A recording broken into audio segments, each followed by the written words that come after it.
si dating Secretary Bunoan, ipinaobserbahan ng Sandigan Bayan dahil sa stress-related na kondisyon ayon sa PNP. Detalye ng balita mula kay Edniel Parosa, RH52. Edniel, good morning.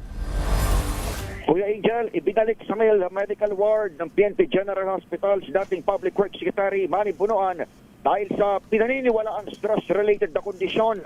Ay kay PNP Public Information Officer in Charge, Police Colonel Allen Reyco. Isuro dito ng pagsirit ng blood pressure ni Bunoan sa 170/100 nang iharap sa Sandigan Bayan.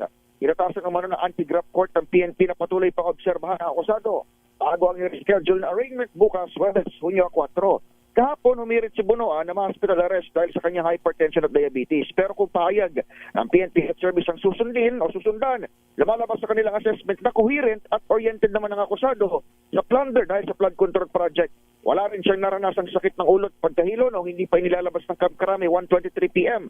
hanggang ibalik sa ospital bandang alas 4 ng hapon kahapon.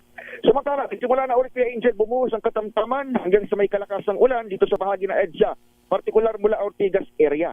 Basta mga kalsada sa kabaan ng southbound din ng kalsada hanggang sa area ng Makati, indikasyon ng magdamagang ulan. Pero wala naman tayong nadaan ng baha kahit doon sa mga dati ng tinataasan ng tubig. Gaya na lamang sa may Shaw Tunnel dito sa may Mandaluyong.